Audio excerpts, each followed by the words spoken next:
Ladies and gentlemen, how's it going? Once again, I'm Ned from Tech, but otherwise known as your friendly neighborhood basement dweller. Don't worry, ma'am, I am from the internet. And coming from the internet, I have a lot of American friends. Now, here's the thing I want to get down and out on the table. If you come from the internet, if you don't mind playing in groups of people on Xbox, if you don't mind delving into hive minds that go beyond different territories, you know someone personally, you know somebody personally who is American and who has died almost directly because of the American system, the American healthcare, pro profit. Oh, geez, not only just healthcare being for profit, but the insurance companies being for profit. It's freaking nuts. It's freaking nuts. I know so many dead people because of this, that, and the other thing. My dad's got cancer, terminal cancer, carcinoid syndrome. He was supposed to die when I was 3. He's a Hail Mary. He lived. He wasn't supposed to, but he lived. Now, here's the thing. Now, since he lived, everyone comes by and says, Bob, how'd you do it? What do you do? What do I have to do? The answers aren't easy. But ultimately because of this, I got involved in a group. Just because of the way this family goes, I get some of the messages sometimes, and I had to understand certain things, and I had to be part of certain things. And one thing was to understand a Deadpool, basically. I kind of had that in my head. Man, I hate saying it. There's so many things I can think, but if I say it, it makes me want to cry a little bit. But a Deadpool, where survivors would know each other. They know, okay, I know you. I know what medications you use. If I go, you're getting my medication. Whoa, whoa, whoa, whoa. I had to get phone calls from women who just lost their husbands saying that this is the situation. My dad didn't even clue me in. I had to get it from a call that was coming in. This is what's going on. It was an Italian woman, barely understood English, and they made brooms, and he had passed away. So it was his turn to send all of the drugs onto my dad. And yeah, we got a system here in Canada, but there was a lot of generational wealth I did not inherit because my dad ended up having cancer. And that takes a big toll out of you. Anyways, this big batch of drugs passed on. So this Deadpool, they did it because nobody could afford. Nobody could afford, and that's understand. You need money in order to make an intelligent doctors are the ones, but this is life and death. And man, the way I was raised, you put it. Superman put everything into saving that person. But Superman in this reality, he needs money. Superman in this reality needs money. Ambulance rides are freaking. It's a $50 ride for an ambulance ride here in Canada. So, anyways, deny, defend, depose. It's even crazier in the States. Now, here's the thing that really gets me. I learned recently that it's one thing to say something, another thing to write something down. So, here in Canada, we're not allowed to put news information on Facebook because of disinformation. Now, the thing is, before we had Facebook as a place to communicate, we just had behind the shed with beers. We had around the fireplace, and we had Tim Hortons.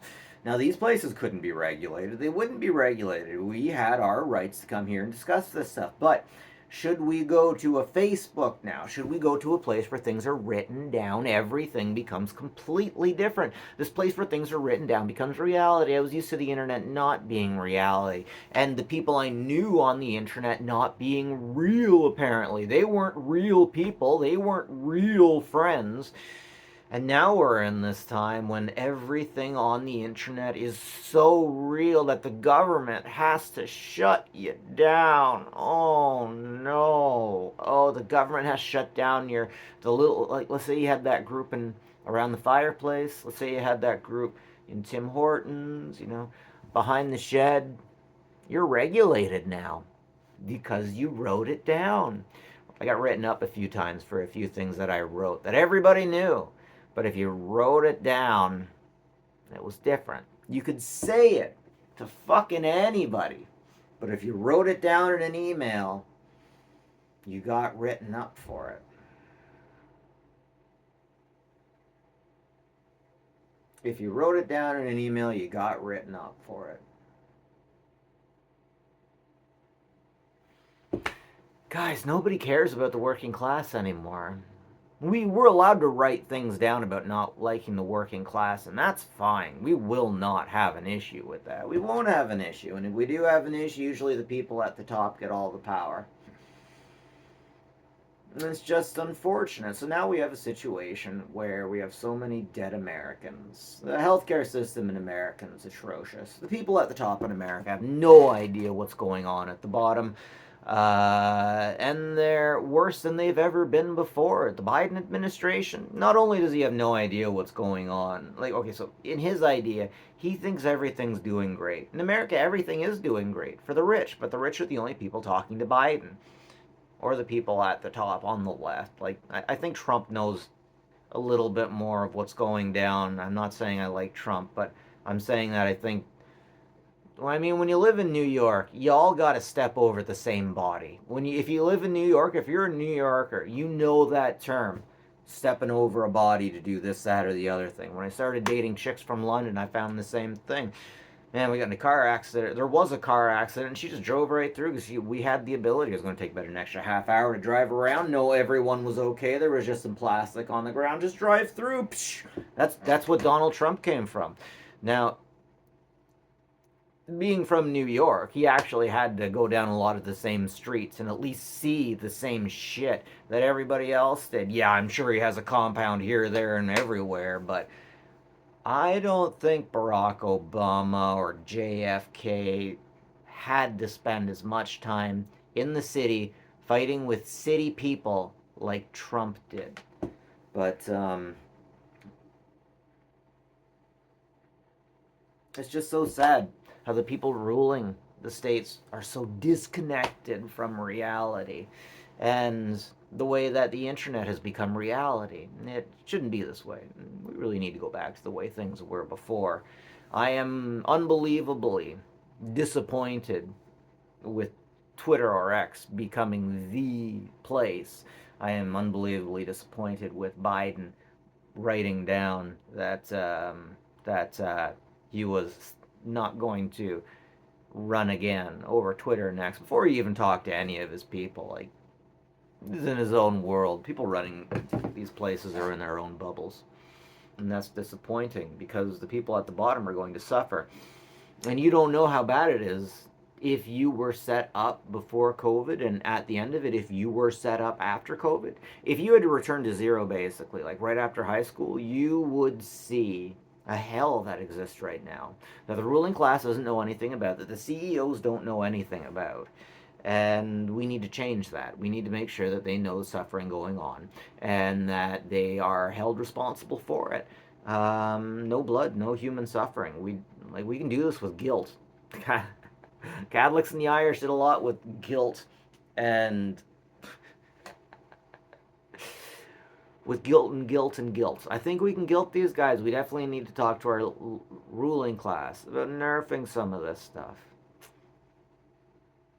Why is Donald Trump the only one that actually thought about setting rules for politicians so that they couldn't directly join the corporations that they were working to watch over as soon as their administration left?